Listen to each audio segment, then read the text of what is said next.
Okay, so now on to the updates, and there's quite a few updates this month. Some really cool updates coming. So starting off with Q&A for Google Meet live stream viewers. So this was announced the previous month, but now Google are adding in some extra controls here for controlling that, and the number of questions per meeting has also increased from 200 to 500. You're going to be seeing lots of Google Chat updates this month, starting with this one, which sees an update to the Google Chat interface to use Google's Material Design version 3. Essentially, with this update, incoming and outgoing messages on chat are now differentiated by moving those to the left or right-hand side. So just making that a little bit clearer for users to see. So this is a Google Meet update coming to all editions of Google Workspace. So this is really useful if you have a co-presenter on a meeting and you can pair your tile, your meeting image, your webcam image, with the other presenter. So then whenever one of you are speaking, you're both on screen at the same time. So a minor update, but really nice in calls like this if we had multiple presenters. So this update is coming to Google Slides. Essentially, when you should be loading a GIF here, but maybe I'll load in a second. When you activate this feature in Slides, as you can see here on the GIF, which is now loaded, you can see multiple mouse pointers for all of the collaborators. So this lets you see which slide different collaborators are working on and exactly what they're doing within that slide as well. So yeah, a nice collaboration feature in Slides coming soon. Another Google Chat Space update here. So with this one, we can now add groups to chat spaces. And when you add a group to a chat space, any modifications to that group will be automatically reflected in that chat space as well. So really useful if you're managing some large chat spaces like our Apps Events community space. But within a school, maybe you're setting up chat spaces for classes and courses. If you have groups with those members, those student members, and you want to keep that space up to date, but just add that group and it will keep itself up to date from then on.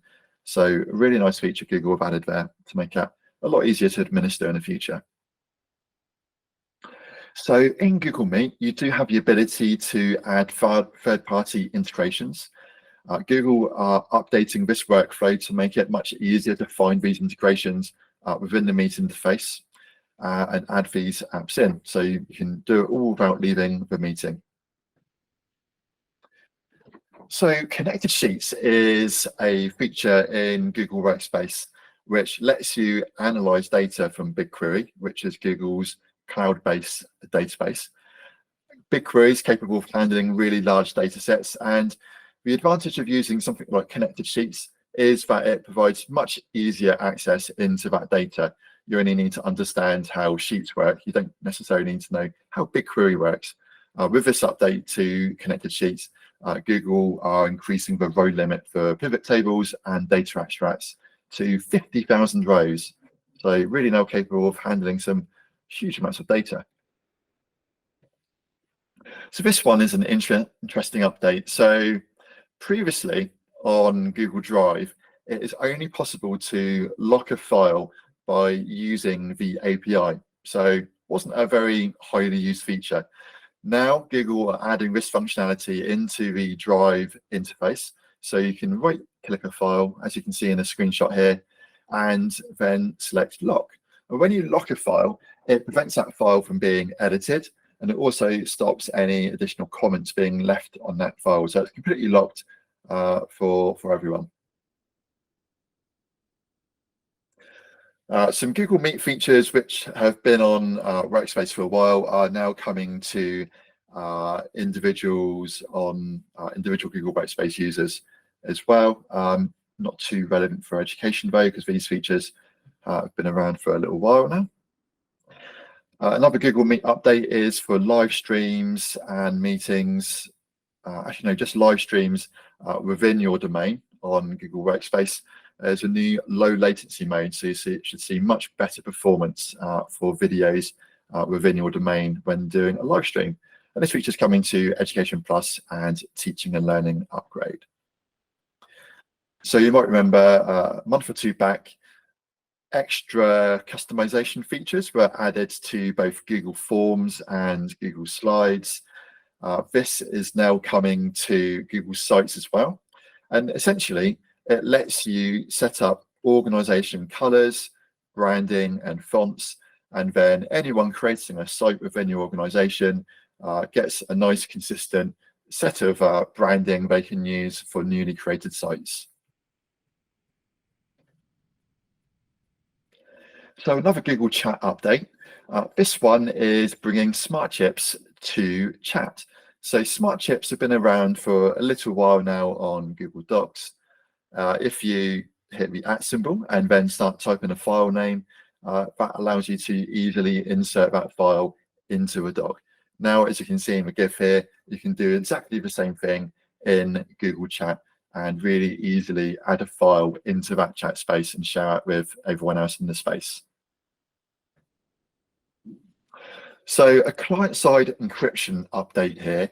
As far as I know, we don't have many customers using client-side encryption, but if you are, or if it's something you're looking at, client-side encryption allows you to take control of your encryption keys with Google. So everything with Google is already encrypted. It's encrypted in transit and encrypted at rest. Client-side encryption allows you to take control of those encryption keys. With this update, you can now apply client-side encryption to Excel files as well as Google Sheets. So in Google Workspace on the marketplace, a new badge is being added to show if app makers have independently verified their application. Now, an independent verification of their app is something an app maker would have to pay for. It involves looking at all their security practices. They have to undergo a penetration test. So if the app maker does that, that gets now highlighted on the marketplace to give extra reassurance that that app is fully secure, using modern security practices, and safer for your organization to use. Now, with this, I wouldn't just look at only that badge. It's still important to look at what services that app needs to access on your Google domain in order to function. And also particularly for schools in Europe and the UK, you also want to check that that app is also GDPR compliant. Okay, now we're into some exciting updates around Duet AI, which has recently launched. So Duet AI is the new license available for Google's AI-based services. So let's have a look at some of those services now, which are going to be coming out. So firstly, just to clarify, Duet AI is a separate license. It is outside of Education Plus. It's a license you can apply to individual users, so you don't necessarily need to license the whole domain. And it's currently priced for education at $24 a month, which is a discount based on what it costs for enterprises. So in terms of features, what Duet AI includes, starting with Gmail and Docs, it includes generative AI for you. So if you give it a prompt, it can write a draft in Google Docs. But where I found it really useful is on Gmail. So it can quickly draft Gmail messages for me, particularly useful if I'm on a mobile device and using the Gmail app. With a small keyboard, it can quickly generate a reply for me, which I can then modify and send off to someone. The nice thing about the writing which gets generated in Duet AI is Google gives you some extra controls there as well. So you can ask it to change the tone of what is written to make it either more or less formal. You can also ask it to shorten that or elaborate on it more to make it longer. So you've got some nice controls in there as well to get the composition you want. Also coming to Docs in Duet AI is proofreading. So I've used this a little bit as well. So think of it a bit like Grammarly in Docs. So with this, it can go through and check the tone of your doc. It can check it for conciseness. what kind of voice are you using. It also looks at wording issues as well. So just like checking spelling or grammar in a doc, you'd get a sidebar in Docs, and you can then quickly go through and review and apply its recommendations. So in Google Slides, a Duet AI feature coming here is the ability to dynamically create images based on a prompt you enter. So you can enter a prompt into the box, select the style of image you'd like it to generate, hit generate, and it will generate some sample images, as you can see in the animated GIF there. Coming to Google Meet with Duet AI is additional language translations for captions. So already in Education Plus, we have translations for Portuguese, Spanish, German, French, and Chinese. But coming to Duet AI, they're extending that functionality to Russian, Italian, Thai, Hindi, and Chinese, Mandarin, and traditional. And another feature on Google Meet I've been playing around with is the ability to, very similar to Slides, you can enter a prompt, and Google Meet Duet AI will generate a background image based on that prompt for you. So a unique background image for your meeting. I should have done one on this call, actually, thinking about it.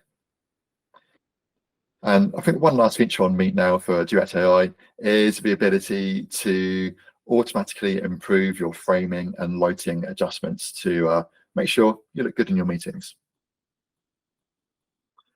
And I think that is the last one. Yeah, so let's go back a slide, actually. I suddenly slipped over that one. So also coming to Sheets with Duet AI is the ability to generate a template based on a prompt. So you could ask it to generate a project management template for you, and then it would dynamically do that and insert that into a sheet for you. But also coming to Sheets, which I think is going to be a really interesting feature, is Duet AI is adding some machine learning to Sheets. So if you have lots of data in there and maybe there's some gaps in your data, Duet AI will be able to look at that data and based on that, extrapolate and fill in those gaps for you. So some interesting features coming there in the future. Okay, so back onto standard Google Workspace updates now. This one you should hopefully already see in your admin consoles. Google have added a new dashboard which shows your carbon footprint for your Google Workspace usage. So you can go in there and it will show you your carbon footprint. You can filter based on time or on the app as well, and give you some interesting insights into your Google Workspace usage. And just an aside there, Google, as far as I know, is one of the cleanest cloud providers out there. So Google's data centers are more or less completely now running on renewable energy, which I think is a good thing. A Google Classroom update now. So Google have finally added some more controls here for teachers to control the grading system used. So previously you were restricted to just using a point-based system. Now you can add your own grading system, so you can use letter grades if you want to, or your own custom system. So you've got full control over this now. This is coming to Education Plus and Teaching and Learning Upgrade. So something I couldn't believe wasn't already in Google Keep was rich text formatting. Now Google have finally added this, so you can have much better and more clearly formatted notes in Keep. Not sure what took Google so long, but finally now Google Keep has caught up with the rest of the internet, so that's good to see. We've gone through this in the last couple of calls, but we can go through this today again in a little bit more detail if that's useful to people joining today. So Google are changing how third-party apps are handled on Google Workspace domains in education after October 23rd. So after October 23rd, under 18s will no longer be able to access third-party apps using their Google Workspace school account, unless the admin, so you, goes in and trusts those apps. We'll go through that in a little bit more detail after we have finished the updates. There's a couple of videos to add. Let's get past those. Another client-side encryption update here, this time for mobile devices using Google Meet and Calendar. If anyone's using the Workday app, there is now integration coming for that app to Google Chat. This is an interesting update for any schools or colleges who might be using both Google Workspace and Microsoft Outlook. So this is providing some tighter integration around Outlook being visible within Google Calendar. So good to see Google providing some closer integration there with Outlook. Another Google Chat Space update. I did say there was going to be a lot of updates to chat this month at the beginning of this call. So this update gives you the ability to see how many people have read or maybe have not read your chat messages in Spaces. This is an update I'm particularly excited about and have been waiting a really long time for. So if you're doing any development work on Google Workspace using AppScript, you'll now see you have the ability to access the revision history in AppScript. So just like Google Docs, you can go back and restore previous versions, and also really useful in AppScript if you're doing development work here, and maybe you've made a change to your script and wondered why it's suddenly not working any longer. Also using this revision history functionality, you can compare previous versions and see what has changed exactly. So yeah, really excited to see this has finally been added. Really useful tool for developers. Stronger protection is coming to sensitive actions taken in Gmail. So some of this functionality already exists if you undertake a sensitive action under your My Account page on Google Workspace. So already in there, if you modified your security settings, Google undertakes extra checks to make sure it's really you signed in and making those changes. On Google, on Gmail, with this update, Google will be taking extra checks on making changes to filters, forwarding, and IMAP access. So if users go in and make changes to those settings, there will be extra checks happening to ensure it really is that user making that change. If Google does think it is a risky change, then that user will be prompted with an extra prompt to verify it really is them. And just to note on a couple of these things, so forwarding and IMAP access, both things I would generally recommend reviewing on your domain.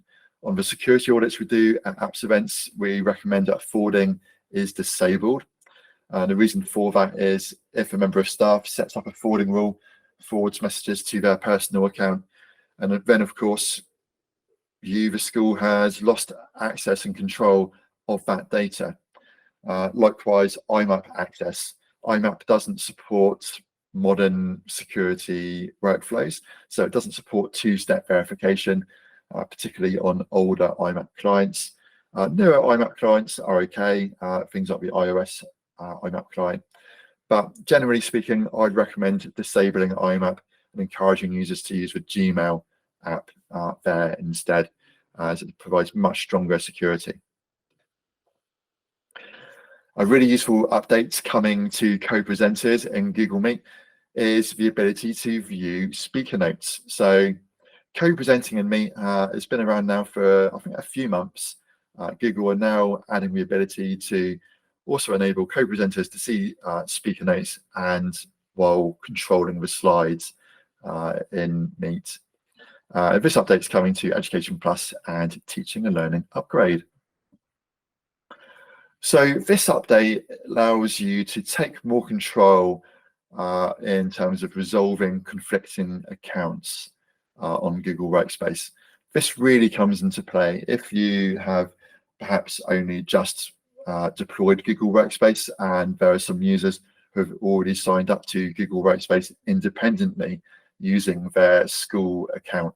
And that can lead into some issues around who owns that account. So there's a new workflow and dashboard coming to the admin console, which allows you to better manage that for your users. Google Voice update now. Out of interest, is anyone using Google Voice on this call? If you are, feel free to give a Google emoji reaction down at the bottom there. But for anyone looking at Google Voice, it's a really nice voice platform for making calls using Google Workspace.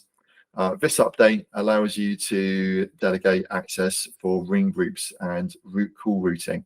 So if you have a lot of ring groups in your domain, you can give some more control there. I think this is the last update now, so I'm pretty sure we did this update last month. So this one was just around updating working locations programmatically using Google's API. So that's it for the updates.